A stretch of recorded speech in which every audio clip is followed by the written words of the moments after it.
أعوذ بالله من الشيطان الرجيم بسم الله الرحمن الرحيم الحمد لله الصلاة والسلام على رسول الله وعلى آله وأصحابه ثم أما بعد السلام عليكم ورحمة الله وبركاته برادران و خواهران و بینندگان و شنوندگان محترم، الحمدلله که ما و شما از علم گراماتیک زبان عرب، از ادبیات عرب، از علم نحو، از کتاب الآجرومیه 3 درس گرفتیم و بنده حالا میخواهم درس 4 را از این کتاب الآجرومیه به سمع شما برادران و خواهران و خواهشمندان آموزش زبان عربی برسانم.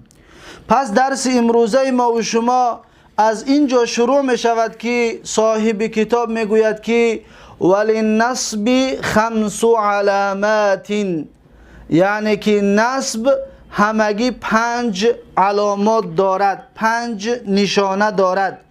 پیش از اونه که این عباره ها را به سمع شما برسانم، اولا می خواهم آن چیزهایی که نوشته شده است اینجا این را توضیح بدهم، زیرا اینکه این را باید درس گذشته درس 3 بیان میکردم، اما متاسفانه وقتی درس طولانی که شد نتوانستم این را به سمع شما برسانم. این بسیار مسئله مهم است و این را یک بار اگر حفظ بکنید در کتاب بدان وقتی درس میگفتم و حالت اعرابی در پایان مثال ها که بود گفته بودم که هر کسی اگر حفظش بکند در نحو فایده اش میکند. پس کسانی که حفظ کرده بودن پس اینجا ده فایده میبینن که اون کلمه را میفهمند.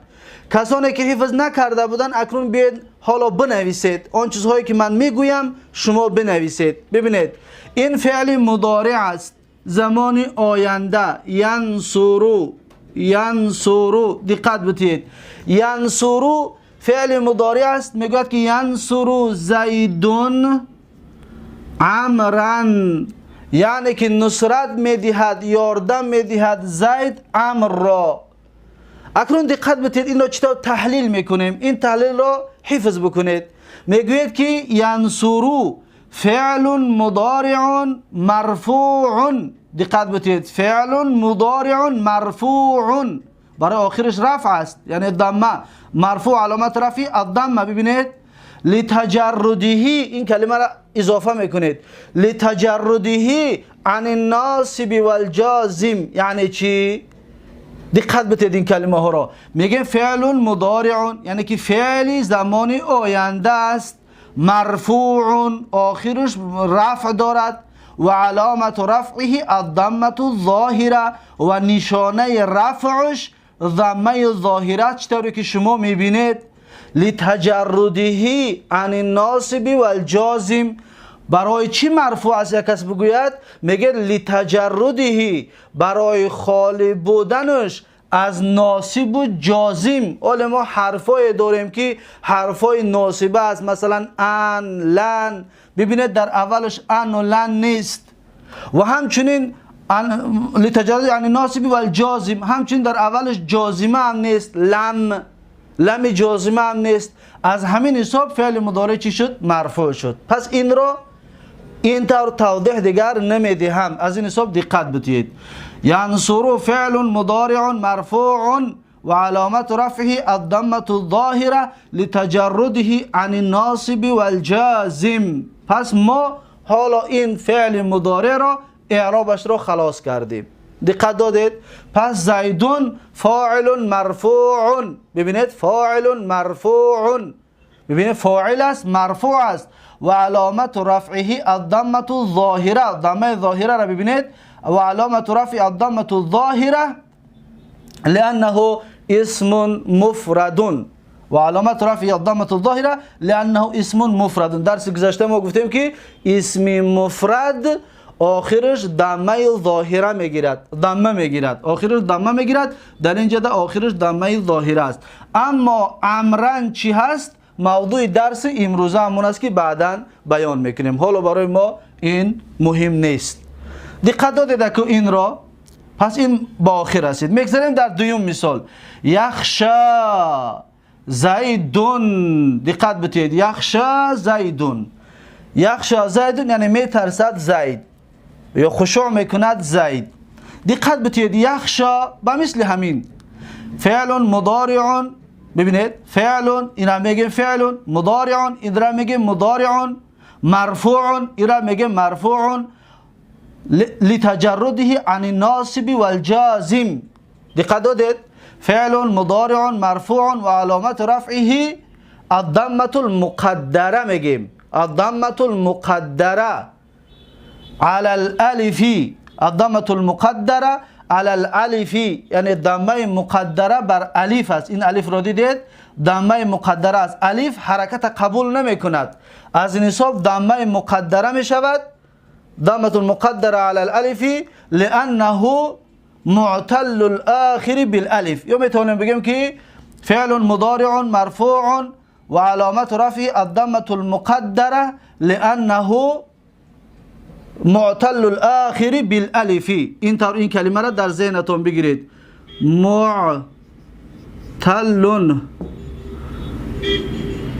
معتل الاخر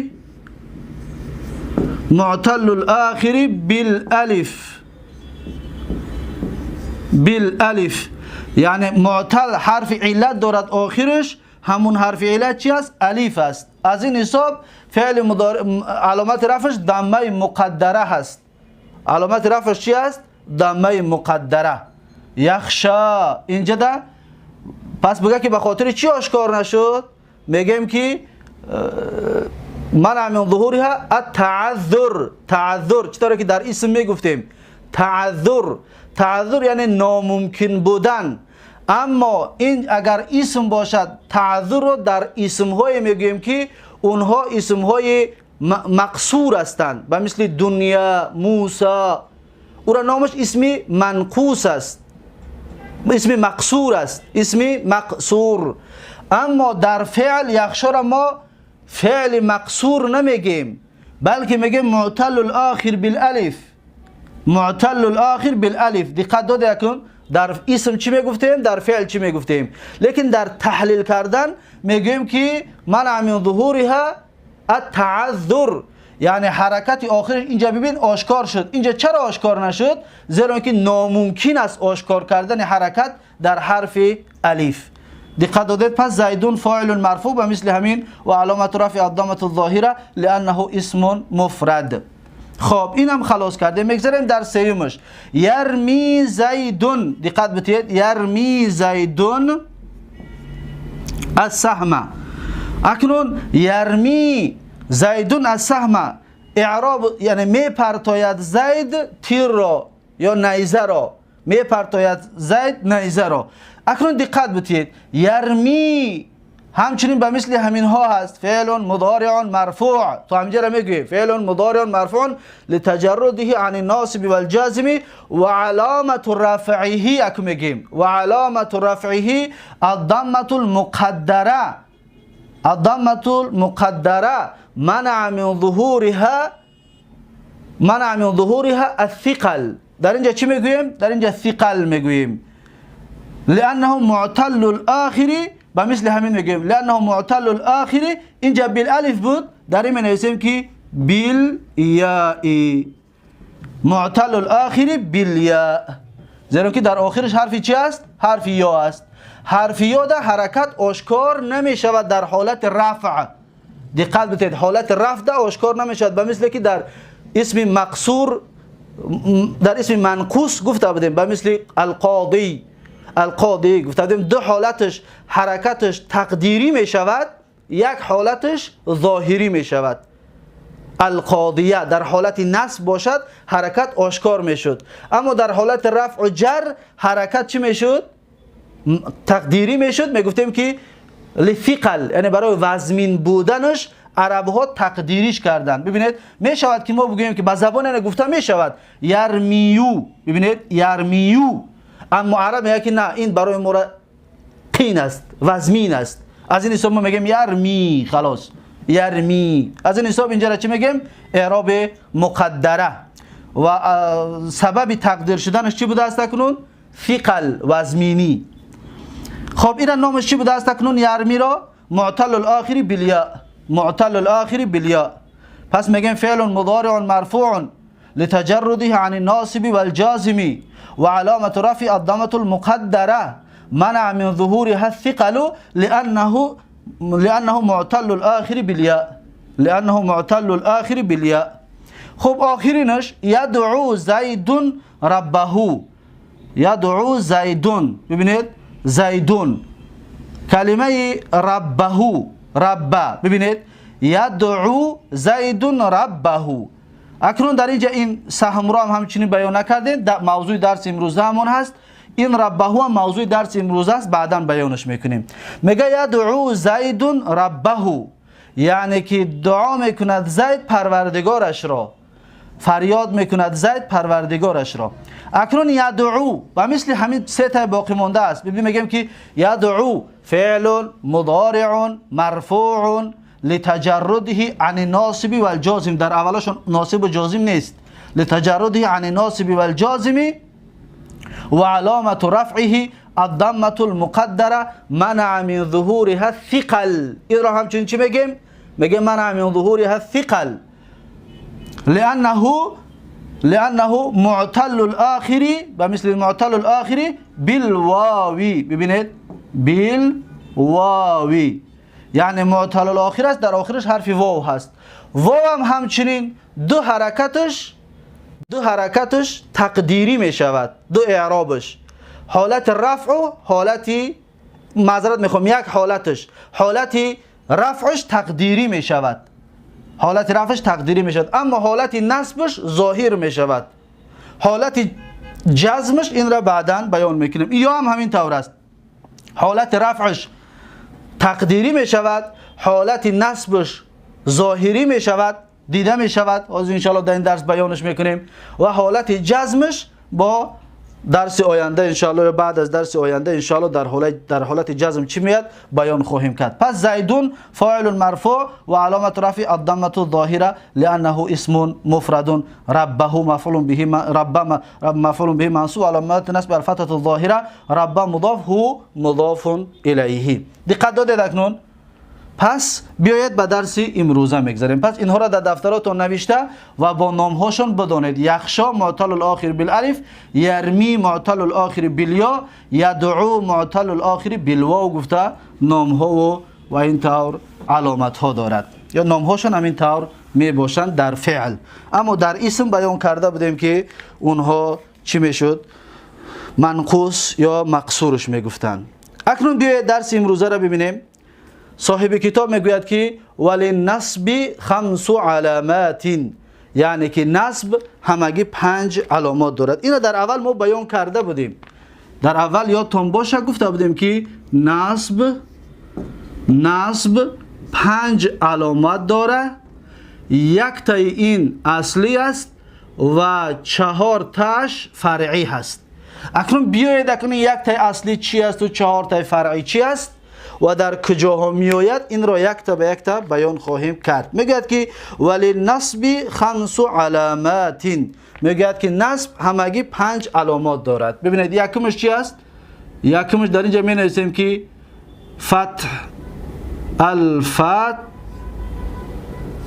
الفتحه، یکمش فتحه است. اکنون این 4 تا، یکمش فتحه است، دویمش الالف، این فرعی هست، دویمش الف است و سیومش الکسره، سیومش کسره است، چهارمش الیا و پنجمش حذف النون. پس این 4 تا جاینشین از این می باشد، از فتحه می باشد. این 4 حرکت های 4 حرف هایی که می بینید یا 4 جاینشین هایی را که می بینید. اکنون میگه ولی نصب 5 علامات، نصب میگه همگی 5 علامات دارد. الفتحة والالف والكسرة والیاء و حذف النون. پس 5 تا بوده است. فاما الفتحة، انا اکنون توضیح میتید که فتحه در کجا علامت نصب است، در چند جا فتحه در چند جا علامت نصب می باشد. میگد که فتكون علامت للنصب فی 3 مواضع. میگد که فتحه در 3 جا علامت نصب است، 1 جا و 2 جا و 3 جا. فتحه در 3 جا علامت چی است؟ علامت نصب است. یکمش فی الاسم المفردی، در اسم مفرد. اسم مفرد در گذشته بیانش کرده بودیم که مردانه باشد یا زنانه فرقی ندارد. مثلا من میگویم که در اسم مفرد به مثل رأیتو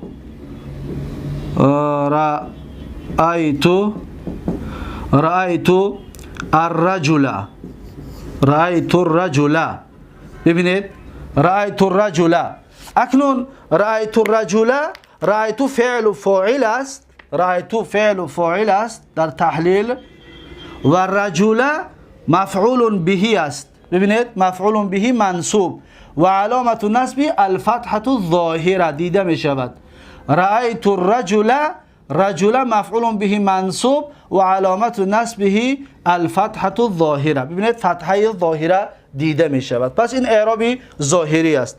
اگر ما در جای این یک اسم مقصور را بیاریم، به مثل رأیت الرجل، در جای رجل اگر ما بنویسیم که الفتى، پس ما اعرابش را چنین میکنیم که الفتى مفعول به منصوب و علامت نصبه الفتحة المقدره. ببینید الفتحة المقدره منع من ظهورها الثقل، زیرا که این الف است حرکت قبول نمیکند. به مثل اینجایی که گفتیم ثقل است، پس در این اسم است. اسم چی است؟ مقصور. اسم مقصور که است حرکت قبول نمیکند. دقت دادید این حرکت اعراب ظاهری، این چی؟ این تقدیری. خب یکم جا در اسم مفرد بوده است رأیت الرجل، علامت نصبش چی است؟ فتحه ظاهره.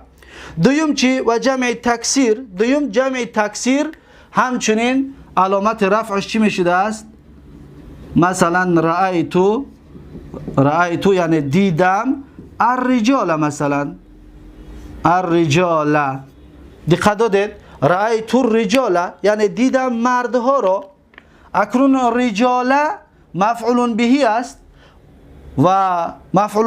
و علامت نصبه الفتحة الظاهره على آخره لانه جمع التکسیر. در اینجا علت چه میگیم؟ لانه اسم مفرد است، برای خاطر علامت نصب فتحه ظاهره است. در اینجا این جمع تکسیر است، برای خاطر علامت نصبش فتحه ظاهر، علامت نصب فتحه است و آخرش تایی است، از همین خاطر فتحه ظاهره است. این دویم حالتش بود. سوم حالتش والفعل المضارع اذا دخل عليه ناصب ولم يتصل باخره شيء، و فعل مضارعی که در اون ناصب در آمدگی باشد. مثلا میتونیم که مثال سوم را در اینجا بمونیم. مثلا ناصب اینجا در مثلا حرفی لن میمونیم. ببینید لن. اکنون وقتی که ما لن موندیم، اول پیش از لن موندن این آخرش چی بود؟ دمه بود، نه مرفوع بود، علامت رفعش دمه بود. دمه را میگیریم، در جایش چی میمونیم؟ در جایش فتحه میمونیم. چرا؟ زیرا که این لن از حرفای ناصبه است. حرفای ناصبه یعنی آخر فعل مضارع را نصب میکند. پس این فعل مضارع است که در آخرش یگان چیز پیوست شدگی که نیست، از این حساب این آخرش فتحه گرفت. ببینید فتحه گرفت. پس فعل مضارع در 5 جا آخرش فتحه میگیرد. این را در ذهنتون جا بکنید. یکم در مفرد غایب، و مثل مفرد غایب مذکر، و مثل یضربو یعنی میزند وی مرد، اگر لن بدارد لن یضربه یکم جا. دویم جا تضربو یعنی وی زن، غایب زن میزند وی زن دوتا، و تضربو میزنید تو مرد مخاطب ستا، اضربو میزنم من، نضربو میزنیم ما. اگر در اول همین حال لن بمونیم همش فتحه میشه. مثلا لن یضربه، لن تضربه، لن تضربه، لن اضربه، لن نضربه. دیدید لن آخرش چیکار کرد؟ منصوب کرد. پس میگیم لن باز به خودش نام ها دارد، به خودش نشانه ها دارد که اینجا میشود که اون را نوشته بکنه. ببینید پس لن را به این طریق میگویید. لن میگن یکمش که حرف ناصبین. ببینید حرف ناصبین، یک تا نام حرف ناصبین، حرف ناصبون، بله حرف ناصبون و استقبال حرف نفیین، معذرت میخوام، حرف نفیین، حرف نفیین، حرف نفیین، ناصبین، ناصبین، استقبال.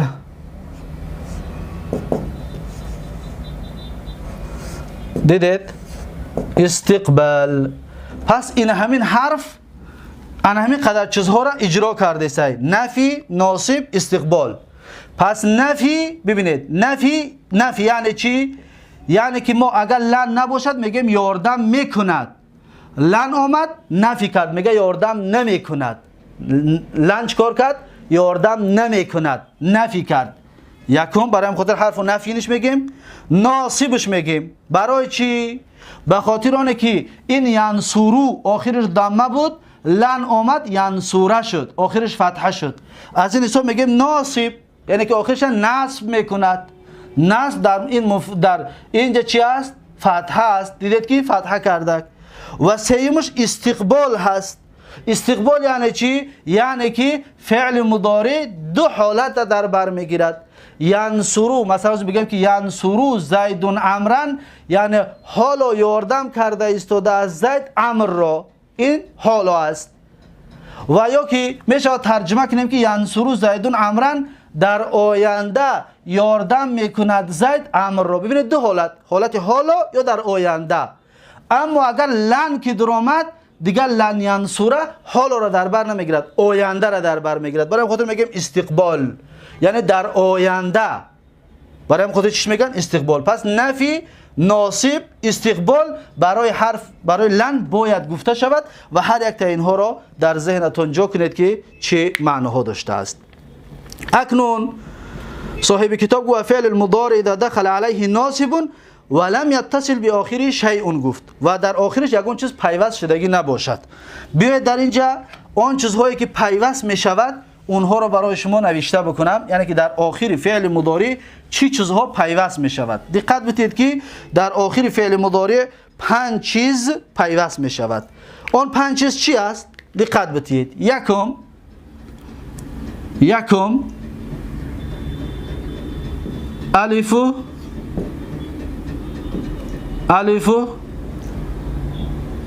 الف تثنیه یا الف اثنین،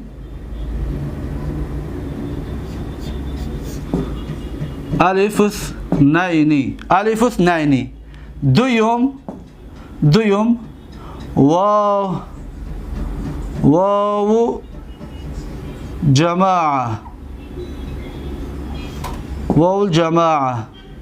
واو جماعت دویمش. و سیوم چیزی که در آخر فعل مضارع پیوست می شود، سیوم چیزش یا مخاطبه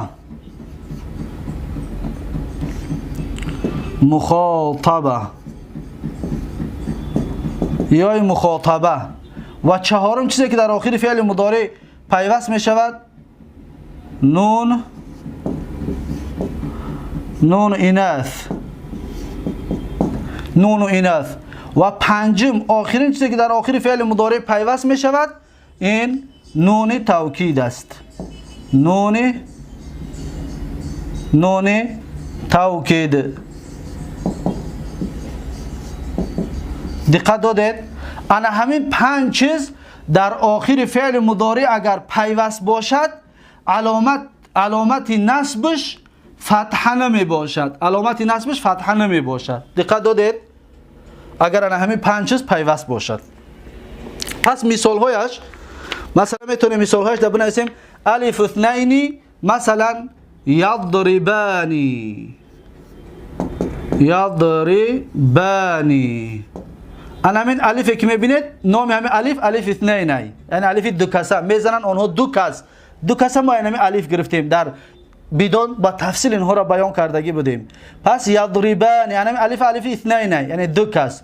واو جماعه مثلا یضربون میزنن ویها مردها. انا همین واو نامش واو جماعت است، یعنی ویها مردا را از همین واو گرفتیم. یا این مخاطبه مثلا تضربین، ببینید این همین یایی که در جمع بینید انا همین یا را نامش یا این مخاطبه است. وقتی که این پیوست که شد دیگر علامت نصبش فتحه ظاهره نمی شود. و نون ایناث مانند یضربن یا تضربن، یضربن. ببینید انا همین نونی که میبینید انا همین نون نامش نون ایناث است. نون ایناث یعنی نون زنانه، جمع زنانه. یضربن میزنن ویها زنها را از کلمه همین نون گرفتیم. پس اگه نون توکید دو نمود می شود، توکید ثقیله و توکید خفیفه.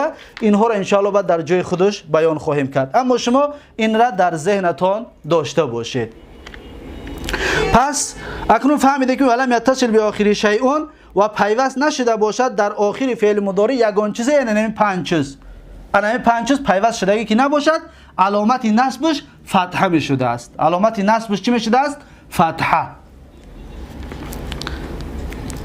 اکنون صاحب کتاب برای ما و شما در کجا فتحه علامت نصب می شود برای ما به آخر رسانید، یعنی که در سه جا علامت نصب فتحه بوده است. این را در ذهنتان داشته باشید. میگذاریم به قسم های فرعی. ما قسم اصل را یعنی که فتحه را که علامت نصب حرکت اصلیش است فتحه، اصل را خلاص کردیم. میگذاریم در فرع. میبینیم که درباره فرع چی میگوید. صاحب کتاب میگوید که و اما الالف، میگوید که اما الف علامت نصب می شود در کجا؟ فتكون علامت للنصب فی الاسماء الخمسه. علامت نصب می شود در یک جا. الف، این الف علامت نصب می شود در یک جا. اون چی است؟ اسماء خمسه. اسماء خمسه. ببینید اسماء خمسه ده. فقط در اسماء خمسه این چی می شده است؟ این علامت نصبش الف می شده است. مانند چی؟ مثال اسماء خمسه تون هسته، گفتیم که ابوک، اخوک، حموک، فوک، ذو مال. انا پنج اسم ده با همون شرطایی که گفتگی بدیم، چهار شرطی که همش دارد. فو خالی از میم باشد، ذو به معنای صاحب باشد. انا همون شرطا را در ذهنتون بگیرید. اگر همون 5 تا شرط باشد پس اسماء خمسه میگویند. اگر اون 5 تا شرط نباشد اسماء خمسه نیست. مثلا من میگویم که رأیتو، ببینید رأیتو اباک. ببینید اباک یعنی دیدم پدر تو را. آخه اینجا را ببینید الف شد. ما اول میگفتیم که ابو، ببینید ابو که میگفتیم درس گذشته واو بود. حالا این واو الف شد به خاطر چیزی را که حالت نصب است. حالت نصب اسماء خمسه الف می باشد، جاینشین از فتحه. الف جاینشین از فتحه است. پس میگیم رأیت فعل و فاعل اباک، ابا مفعول به منصوب و علامت نصبه الالف لانه اسماء الخمسه نیابه عن الفتحه. یعنی علامت نصبه الالف نیابه عن الفتحه لانه من الاسماء الخمسه، یعنی که از اسمهای پنجگانه است. دیدید؟ باز یک مثال دیگر با برای بعدیش. مثلا میگم رأیتو اباک، نه با چی میگیم؟ اخاک، اخاک. یعنی رأیتو فعل فاعل اخاک، اخا مفعول به منصوب و علامت نصبه الالف نیابه عن الفتحه لانه من الاسماء الخمسه، زیرا که از اسمهای چی هست؟ پنجگانه. اخا مضاف، که مضاف الیه. مثلا حموکی، حموکی یعنی که معذرت بخوام حما، زیرا که حالت نصب است. رأیتو حماکی یعنی دیدم خسوری تو را. مثلا یک زن رو میگوی که رأیتو حماکی، یا مثلا هیور اکا و دادر شوهرت رو میگوی دیدم. رأیتو حماکی. دقت دادید؟ حما مفعول به منصوب، مفعول به منصوب و علامت نصبه الالف نیابة عن الفتحة لانه من الاسماء الخمسة، زیرا که از اسماء خمسه است. اکنون فوکا چی؟ مثلا فوکا میگیم که نظف، نظف، نظف فاکا. ببینید فاکا، نظف فاکا، نظف یعنی پاکیزه کن، تازه کن، فاکا دهانت را. فاکا. پس نظف فعل امر مبنی علی السکون و فاعل ضمیر مستتر تقدیر انت. فاکا، فا مفعول به منصوب و علامت نصبه الالف نیابة عن الفتحة لانه من الاسماء الخمسة. دقت دادید؟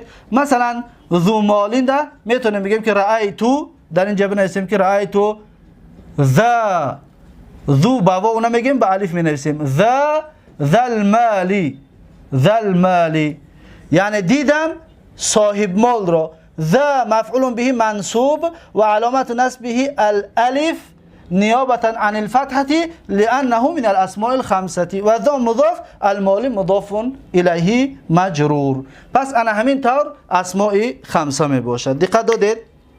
اسماء خمسه حالت نصبش چی بوده است؟ حالت نصبش به الف. صاحب کتاب خودش مثال آورده است که نحو رأیتو اباک، رأیتو اباک، ابا الف فالف نیابة عن الفتحة و اخاک، اخاک همچنین الف نیابة عن الفتحة. زیرا برای چی بگن نیابة عن الفتحة؟ میگیم لانه من الاسماء الخمسة.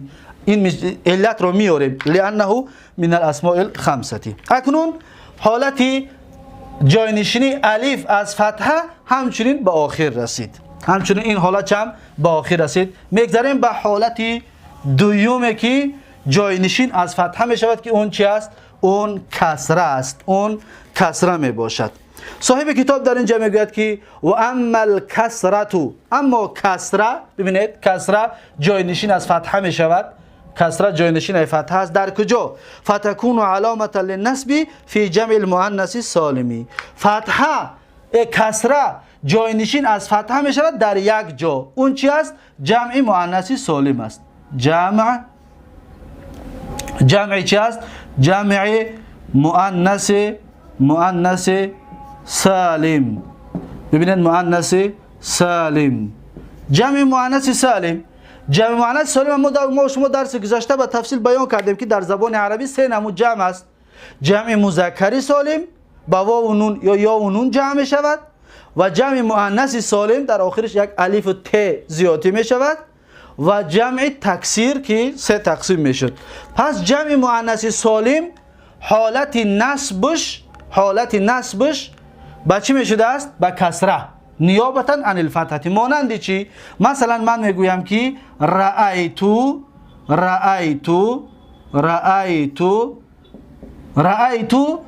مثلا دیدم کی را؟ مثلا زینب ها را، چند تا زینب دیدم. چی میگم؟ رأیتو زینب. دقت بتید، زینبات، رأیتو زینبات. دقت دادید؟ زینبات، رأیتو زینبات یعنی دیدم زینب ها را، دیدم زینب ها را. اکنون زینب ببینید تا اینجا اسم است، نه؟ یک زینب الف و ت را همراه کردیم شد جمع مؤنث سالم، جمع مؤنث سالم. پس حالت نصبش میگم رأیتو فعل و فاعل و زینبات مفعول به منصوب و علامت نصبه الکسره نیابة عن الفتحة. الکسره، ببین الکسره نیابة عن الفتحة. یا یک مثال دیگر، خلق الله، مثلا خلق الله السماوات، سماواتی. دقت دادید؟ خلق الله السماوات یعنی که الله سبحانه و تعالی خلق کرد آسمان ها رو. سماوات جمع مؤنث سالم است. از این حساب آخرش چی گرفت؟ کسره گرفت نیابتا عن الفتحتی. بگم به خاطر چی میگم؟ لانه جمع مؤنث سالم. مثلا زینبات مفعول به منصوب علامت نصبه الکسره نیابتا عن الفتحه لانه جمع مؤنث سالم. و سماوات مفعول به منصوب و علامت نصب الکسره نیابتا عن الفتحه لانه جمع مؤنث سالم. این علت رو بیان میکنه. پس کسره جاینشین فتحه میشه است در یک جا. اون چی بوده است؟ جمع مؤنث سالم. یعنی جمع مؤنث سالم آخرش فتحه را قبول نمی کرده است. یادتون بگیرید آخرش فتحه را قبول نمی کند. با جای فتحه کسره می شود جاینشین از فتحه. جاینشین از فتحه. خب اکنون با این سیوم یا دوم علامت فرعی با آخر رسید. میگذاریم به علامت سیوم که یا هست. صاحب کتاب میگوید که و اما الیاء، یعنی درباره یا صاحب کتاب صحبت میکند. میگوید که اما الیاء یعنی که سیوم علامت فرعی جای نشین از فتحه یا است. در کجا یا علامت نصب می شود؟ میگه فتکون علامتا للنصب فی التثنیه والجمع.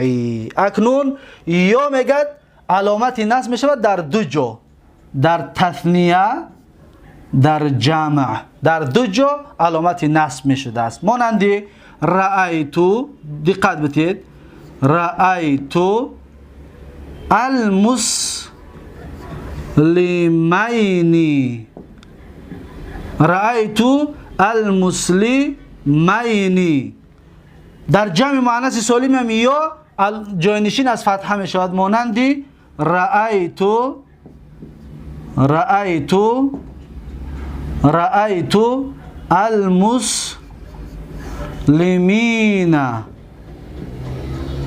المسلمین. دقت دادید؟ در نوشتن یک نمود نوشته می شود. از این حساب سخت دقت بتید. فرقیت در حرکت است. مسلمینی. اگر این پیش از یا را فتحه بتیم نون را کسره بتیم تثنیه می شود دو کس. اگر این را میم را کسره بتیم و نون را فتحه بتیم می شود مسلمان ها. این نامش تثنیه است، این را نامش جمع مذکر سالم است. دقت دادید فرقیت؟ اما در نوشتن یک نمود است. فقط حرکت پیش از یا فتحه و بعد نون کسره باشد مثنی است، دو کس. پیش از یا کسره و نون فتحه باشد اگر این جمع مذکر سالم می شود. فرقیت را اهمیت بدید. یعنی برعکس یک دیگر است.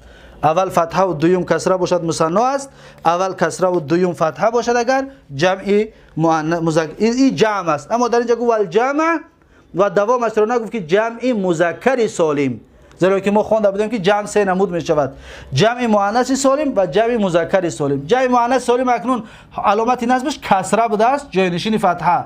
اما جمع مذکر سالم علامت نصبش یا بوده است به جای فتحه، جای نشین فتحه حرف یا بوده است. پس میگم رأیت فعل و فاعل المسلمین. مسلمی مفعول به منصوب و علامت نصب الیا لانه المثنى و علامت نصب الیا نیابتا عن الفتحه لانه مثنى، یعنی دو کس است. برای دو کس بودن علامت نصبش چی شد؟ یا شد. ما درس گذشته گفته بودیم که مثنى در حالت رفع علامتش چی بود؟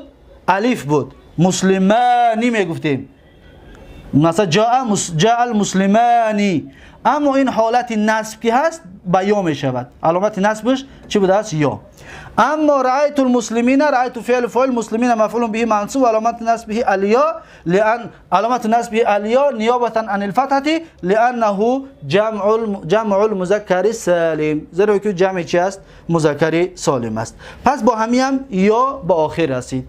یا در دو جا علامت نصب بوده است، در مثنی و در جمع مذکر سالم. آخرین جا حذف نون است. حذف نون اکنون میبینیم که در چند جا علامت نصب است. صاحب کتاب میگوید که و اما حذف النون، یعنی حذف نون در کجاها علامت نصب میشد؟ فیکون علامت للنصب فی الافعال الخمسه التي رفعها بثبات النون. از ما می توانیم بگوییم که حذف نون در یک جا علامت نصب است که اون را 5 مثال در بر میگیرد. نام اونها است امثله الخمسه. امثله، ببینید امثله الخمسه، امثله الخمسه در مثال های 5 گانه.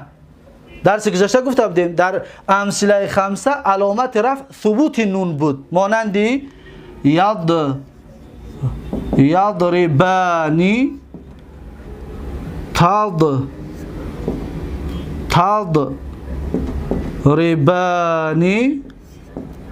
تضربانی، یضربون،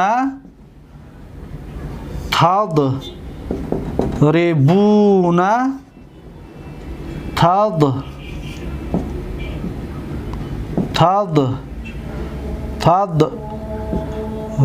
تضربین.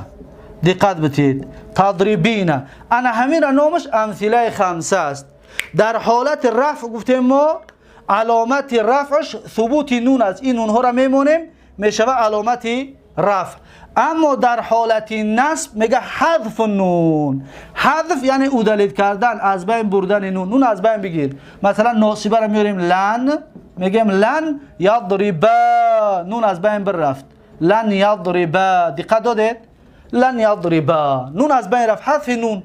پس میگیم لن حرف نفی و ناصب و جازم، یا حرف نفی ناصب جازم، مثلا جازم نه، حرف نفی ناصب استقبال، حرف لن. یضربا فعل مضارع مرفوع منصوب و علامت نصبه حذف نون میگیم نیابتا عن الفتحه، و علامت نصبه حذف نون نیابتا عن الفتحه. چطوره که میبینیم که نون ما از بین بردگی است. مثلا در اینجا اگر که لن همونه میگیم که لن یضربا، این از بین میبریم. لن یضربا یعنی که لن به مثل همون حرف نفی و ناصب و استقبال.